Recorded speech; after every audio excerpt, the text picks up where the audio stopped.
Big பாஸ்ல இந்த வாரம் யாருமே எதிர்பார்க்காத விதமா டபுள் எவிக்ஷன் இருக்கு அப்படிங்கிற தகவல் தான் சமீபத்தில் சுட சுட இறங்கியிருக்கு. 2 பேர் வீட்டை விட்டு வெளியே போயிருக்காங்க.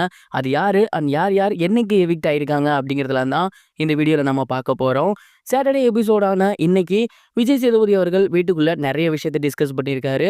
ஆனால் முதல்ல அவர் பார்த்தீங்கன்னா எவிக்ஷனை ஸ்டார்ட் பண்ணிட்டாரு. ஏன்னா நீங்கள் எல்லாருமே எவிக்ஷன் கிடையாது, இல்லை ஒருத்தர் தான் போவாங்கங்கிற மாதிரி ரொம்பவே ஜாலியாக இருக்கீங்க. அது சரியில்லை, உங்களுக்கு அந்த சீரியஸ்னஸ் புரியணும் அப்படின்னு ஸ்ட்ரைட்டாகவே அவர் ஃபர்ஸ்ட் நாமினேஷனை சொல்லி தான் ஸ்டார்ட் பண்ணியிருந்தாரு. ஆனால் அது சும்மா ஃபேக்கு, விஷாலை கலாய்க்கிறதுக்காக பண்ணியிருந்தாரு. ஆனால் அது ஃபர்ஸ்ட் எவிக்ஷன் கிடையாது. சாட்டர்டேல வீட்டுக்குள்ளே நடந்த ஏகப்பட்ட விஷயங்களை பேசியிருந்தாரு. அண்ட் அதெல்லாம் பேசினதுக்கப்புறம் சாட்டர்டே அன்னைக்கு யாரை எவிக்ட் பண்ணியிருக்காரு அப்படின்னா சத்யா இருக்கார் இல்லையா, அவரை தான் ஃபர்ஸ்ட் எவிக்ஷன் பண்ணியிருக்காங்க. அண்ட் சத்யாவோட எவிக்ஷன் அப்படிங்கிறது யாருமே எதிர்பார்க்காத ஒன்று. ஏன்னா அவர் மிகப்பெரிய லெவலில் வீட்டுக்குள்ளே எதுவும் பண்ணலன்னு இருந்தாலுமே இந்த வாரம் அவர் போவார்னு யாரும் நினைக்கல. ஸோ சத்யா ஃபர்ஸ்ட் சாட்டர்டே எபிசோடில் எவிக்ஷன் ஆகியிருக்காரு. அடுத்து சண்டே எபிசோடுக்கான ஷூட்டிங் போய்கிட்டு இருந்திருக்கு. அண்ட் சண்டே ஷூட்டிங்கில் ஏகப்பட்ட விஷயங்கள் வீட்டுக்குள்ளே நடந்தது பேசியிருந்தாரு. குறிப்பாக இந்த வாரம் தலைவராக இருந்த ரஞ்சித் அவர்களோட கேப்டன்சி எப்படி இருந்துச்சு அண்ட் என்ன மாதிரியான சம்பவங்களை அவர் பண்ணியிருந்தாரு அப்படிங்கிறதான் டிஸ்கஸ் பண்ணியிருந்தாங்க. அண்ட் அதுக்கடுத்து வீட்டுக்குள்ள நடந்த ஏகப்பட்ட பிரச்சனைகளை டிஸ்கஸ் பண்ணதுக்கப்புறம் சண்டேவும் ஒரு எவிக்ஷன் இருக்கு அப்படின்னு சொன்னதை பார்த்துட்டு எல்லாருமே யாருப்பா இந்த வாரம் இந்த இடத்துல போக போறா அப்படின்னு ஒரு பயம் தொத்திக்கிச்சு. அண்ட் கடைசியா இருந்த 3 பேர்ல தர்ஷிகாவோட கார்டை காமிச்சிருக்காரு. அந்த தர்ஷிகா இந்த ஒரு கார்டை பார்த்துட்டு ஒரு மாதிரி சிரிச்சுட்டு ஒரு மாதிரி அழ ஆரம்பிச்சிட்டாங்க. தர்ஷிகாவுக்கு வீட்டை விட்டு போறோம் அப்படிங்கிற கவலையை விட விஜய் விஷாலை விட்டு போறோம் அப்படிங்கிற கவலை ரொம்பவே அதிகமா இருந்துச்சு. விஜய் விஷால் அவர்கள் நேராக போய் தர்ஷிகாவை கன்சோல் பண்ணியிருந்தாரு.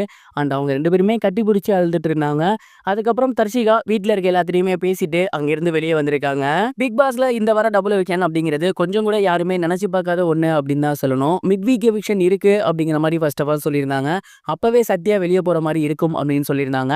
அது பண்ணியிருந்தா இன்னும் சூப்பராக இருந்திருக்கும். பட் வீக்கெண்ட்ல சடனாக டபுள் எவிக்ஷன் அப்படிங்கிறது நமக்கு மட்டும் இல்லை, உள்ள இருந்த ஆடியன்ஸுக்குமே பயங்கரமான ஒரு ஷாக்காக தான் இருந்துச்சு. அதுலேயும் குறிப்பாக 2 பேர் அடுத்தடுத்த நாட்களில் வெளியே போயிருக்காங்க அப்படிங்கிறது அவங்களுக்கு மிகப்பெரிய ஒரு ஷாக்கிங்காக தான் இருந்துச்சு.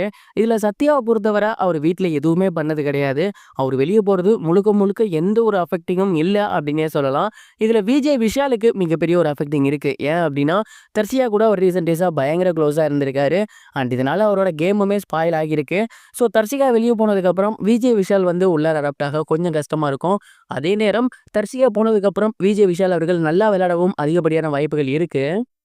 ஸோ ஓவராலாக இந்த வாரம் டபுள் எவிக்ஷன் நடந்திருக்கு. இதில் முதல் வாரம் சனிக்கிழமை பார்த்தீங்கன்னா சத்யா அவர்கள் வெளியேறியிருக்காரு. 2வது நாள் ஞாயிற்றுக்கிழமை பார்த்தீங்கன்னா தர்ஷிகா வெளியேறியிருக்காங்க. அண்ட் இந்த ஒரு அதிரி புதிரியான நடவடிக்கைகள் பிக் பாஸில் இந்த வாரம் போயிருக்கு.